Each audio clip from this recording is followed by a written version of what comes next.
Welcome back to The Factor Uncensored. Here's an intro I never thought I'd be reading.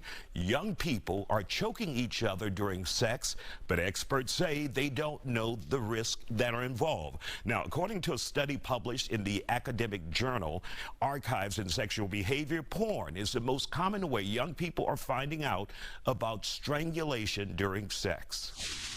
And joining us now here on The Factor Uncensored, we have our favorite kinkologist, Lady McCallum. Glad to see you here on The Factor Uncensored today. Now, what we're discussing is a trend that we're seeing among young people, and it tends to be young males. And then some young females end up being victims in this situation. But we're hearing that some young males as young as middle school are now interested in what is choking in sex, and they want to know how to do it. So first of all, your thoughts that kids that young are exploring choking in sex? I mean, unfortunately, you know me, I'm very sexual. I'm open about everything sexual. I think that kids nowadays, especially, they're introduced to sex way younger than you or I ever were. Even though we grew up in, the 80s and the 90s, we still were not indoctrinated so much into sexuality as they are now. It's everywhere, right? We have social media, we have all of these things, and then they have access to pornography any way they want. They can get it in images, they can get it in GIFs, they can get it in videos, they can get it anywhere they want online. So it's kind of a dangerous situation to have with kids. Now, do I think that kids should be introduced to sexuality younger? Yes. I believe in sex ed as early as like 5 years old, but not in the context that most people think of. It's more like they should be being taught stuff like this, like, touching and inappropriate touching and inappropriate situations from the time they're able to speak, actually. But this situation is very, very tricky, right?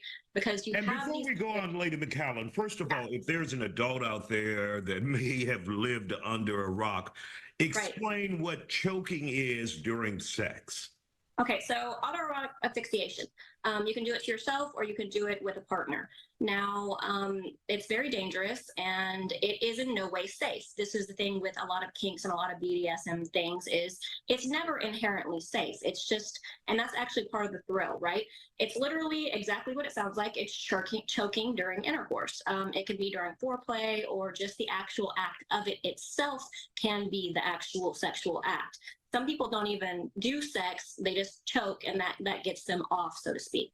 So, I mean, it's exactly what it sounds like. It's just choking during intercourse. And there will be obviously viewers who say, I mean, do people enjoy being choked during sex? I mean, I enjoy choking, so yeah. So you will Oh choke yeah, someone. I'm the choker. Okay. Yeah, so I'm more sadistic, so I actually like inflicting the pain. But yeah, no, there's nothing wrong with liking pain with sex or any kind of, thing that you want to do. It's all about consenting adults. And in what we're talking about, it's not consenting adults, right? It's kids. So even when they're doing something like this with other kids, it gets super dangerous because they watch porn and they think that that's what they're supposed to be doing sexually.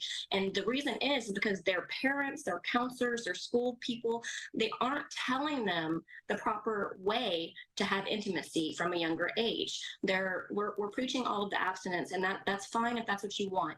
But at the same time, it opens up your kids to dangerous situations that they think is something that's supposed to be happening because that's all they see is it in porn. That's it. They think that that's what's supposed to happen. So they go do it and they don't know what they're doing and they end up hurting themselves or their partners. And then, parents and schools and like this article that we've all seen now, they blame it on, the culture. No, this is talking to your kids. This is talk to your kids about sex. Talk to your kids about safety during sex. Talk to your kids about consent. Because if I read the article right, this little boy choked this little girl and she passed out and almost died. So this is something that we don't even know if she consented this or not, and he doesn't even know what he's doing. So it is very, very dangerous.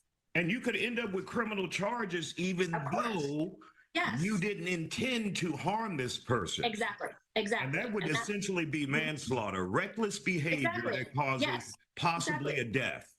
Right. Whenever I have my fun with people, I always explain to them before we go into any kind of scenario, you have a safe word, you have a tap out system. Like when you're choking someone, obviously we're getting a little bit too much in depth here, but when you're choking someone, you should always have some kind of a way for them to tell you to stop.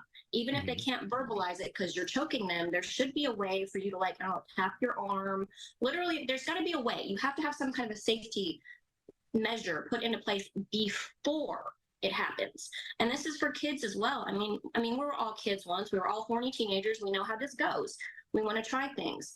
But it's about explaining to your kids and the kids finding out that it's safe ways to explore. And stay with us here on The Factor Uncensored. We'll continue this strange conversation when we come back after the break. Stay with us. Welcome back to The Factor Uncensored. We continue our conversation with kinkologist Lady McAllen on why she thinks kids are participating in unsafe sex practices like choking. You're saying if a parent would at least establish groundwork, saying this is how this should happen. Right. And even if they get to the kinky porn, they know better now.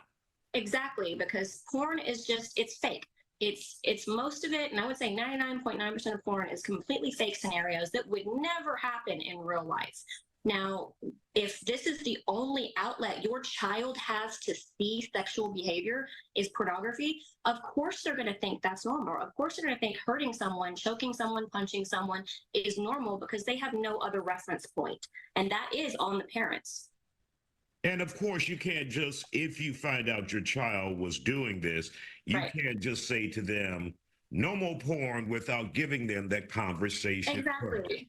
Exactly, because if you just tell them or shut off their internet and you're like, I'm never going to let you watch this stuff again, they're going to go and find a different way to view it. They're going to go find it with their friends, they're going to go find it with older people, and that's where you get into like a slippery slope of more danger for these kids, because if they're already exploring into dangerous kink territory and they don't even know what they're doing, it's literally opening them up to finding a predator who will teach them how, and not in the good way. All right. Lady McAllen, always good to see you. Great information for parents out there. Because, talk to your kids. yeah. We're seeing some trends that we don't like with our children. I know it's uncomfortable, but you got to talk to your kids. All right. Lady McAllen, always good to see you here on The Factor Uncensored. And of course, we appreciate your time tonight. Of course.